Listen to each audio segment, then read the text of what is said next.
La religion dans la cité, c'est la thématique abordée ce week-end à Bruxelles avec de nombreux débats organisés, avec aussi des visites guidées un peu particulières. Elles ont permis en tout cas aux citoyens d'aller à la rencontre des religions. Le reportage de Kamel Azous avec une visite qui démarre devant une église.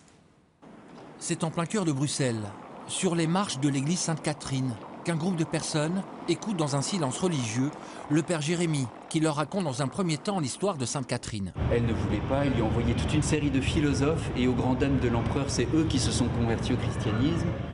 Place à une petite visite dans l'église qui avait été fermée il y a 5 ans faute de paroissiens. Mais en 2014, de jeunes prêtres se sont vus confier les clés. Depuis, l'église est toujours pleine lors de la messe du dimanche. Pour le père Jérémie, la religion a sa place dans la cité. Il faut que la religion, elle soit présente dans la ville, qu'on puisse voir un homme religieux, une femme religieuse et que les gens puissent parler de ça. Il me semble, aujourd'hui on est très timide là-dessus, on a peur, on dit non, non, attention, c'est de la sphère privée, mais je pense que ça peut faire partie de la vie, tout en respectant la liberté de chacun, ça peut se faire dans le dialogue, etc. Mais il faut que ce soit là.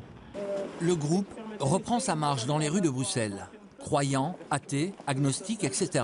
Chacun d'entre eux est animé par une démarche. Ce qui m'intéresse aussi, c'est de voir des lieux où il y a des gens qui croient, parce que personnellement, je ne crois pas. C'est important de faire une approche, que tout le monde fasse une approche pour pouvoir mieux communiquer. C'est surtout ça, quoi, et se connaître.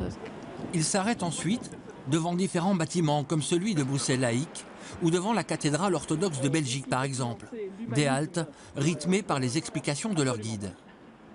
Prochaine étape, la communauté musulmane au sein d'un espace qui favorise entre autres la rencontre entre musulmans et non musulmans. Pour le directeur, la dynamique de cette marche est un exemple à poursuivre. J'espère que les religions ou les philosophies, au-delà des religions, puissent à un moment donné avoir le courage et trouver des courageux chacune dans son sein pour qu'ils puissent se retrouver et se rencontrer comme l'initiative de ce week-end-ci. Après de multiples rencontres, le groupe se rend à la grande synagogue de Bruxelles. Ils sont accueillis par le grand rabbin qui les éclaire sur la Torah, les rites religieux, le sens du judaïsme. Pour le grand rabbin, toutes les convictions religieuses ou non ont leur place dans la cité. Mais ce n'est pas suffisant. Vivre ensemble ne suffit pas.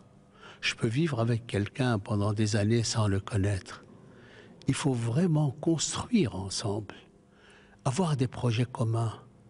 Parce que quand on a des projets communs, quand on construit ensemble, alors l'autre n'est plus autre, il devient mon partenaire.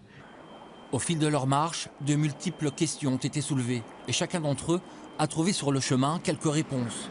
Seule certitude, cette promenade leur a fait découvrir la diversité convictionnelle de leur cité.